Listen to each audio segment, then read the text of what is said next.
Niñas y niños nacen iguales, pero al llegar al mundo su vida está condicionada por un conjunto de ideas preconcebidas, socialmente construidas y aceptadas que establecen diferencias entre sexos. Hablamos de los estereotipos de género. ¿Por qué las niñas son consideradas delicadas princesas que juegan y cuidan muñecas con vestidos rosas? ¿Por qué los niños son considerados fuertes guerreros que visten con capas poderosas de color azul? ¿Y si empezamos a cambiarlo? Los estereotipos es curioso, ¿no? Cómo nos afectan a todas las personas. También el cuándo empiezan, yo creo que es un poco la clave. Antes de nacer ya se nos está preparando para ser de una manera o de otra, ¿no? Lo típico de los colores de la habitación, de la ropa, el nombre, cómo puede ser la persona, ya enseguida va a afectar todo eso a la propia persona.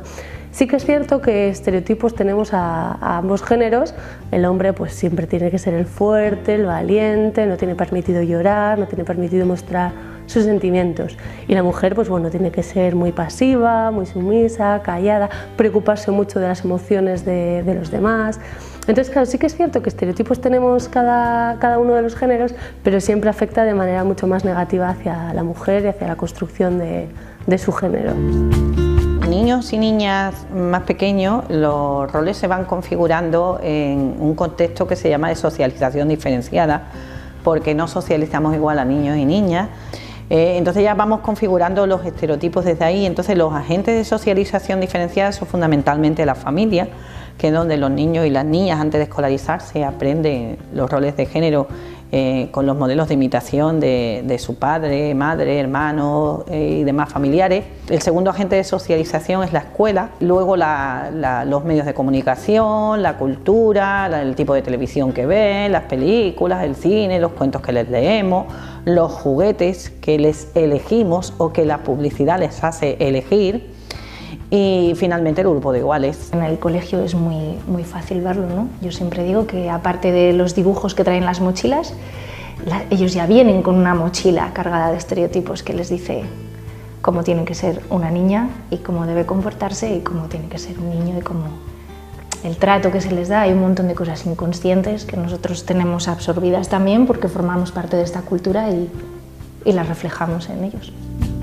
Estás educada en la sensibilidad, en que tienes que ser callada, tranquila. En el momento en el que te rebelas por algo que no te gusta, enseguida te sientes atacada porque no te dejan tener esa rebelión. Pero claro, tenemos que intentar luchar contra ello para poder ser quienes somos y no tener que callar ante nada que no nos guste. Yo soy estudiante de igualdad de género y la verdad es que me gusta, te da una perspectiva de género y te pone un poco con las gafas de género. Y vas viendo los pequeños micromachismos, que son muy sutiles, desigualdades, una charla con tus amigos, con tus amigas. Cuando generalizas, la gran mayoría de las palabras son masculinas, lo cual subordinas e invisibilizas el papel de la mujer. El lenguaje es uno de los temas más complicados de trabajar. Parece que esto del lenguaje no sexista es una moda que no hemos inventado las feministas y la mayoría de la gente no ve la necesidad de decir todos, todas, ellos, ellas, piensan que duplicamos el lenguaje, que esto es un capricho, que es un mero cambio de forma. Entonces yo, aludiendo a un pedagogo que es Vygotsky, pues Vygotsky decía que el lenguaje es el vestido externo del pensamiento, o sea que cuando hablamos, en realidad lo que estamos expresando es un pensamiento.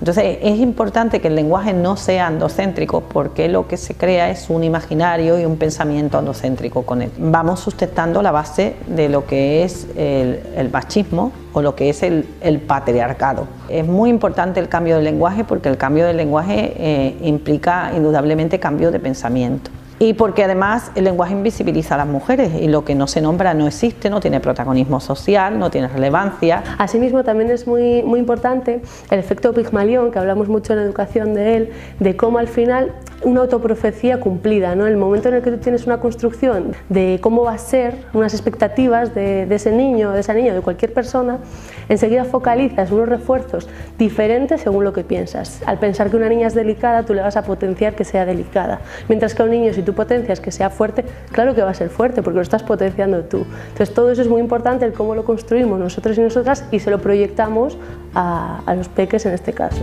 Como educadora casi lo más donde tengo la mente puesta todo el rato es en buscar referentes femeninos que se salgan de ese estereotipo de soy obediente, soy simpática, soy cuidadora, soy amable, no grito. y encima soy guapísima a todas horas.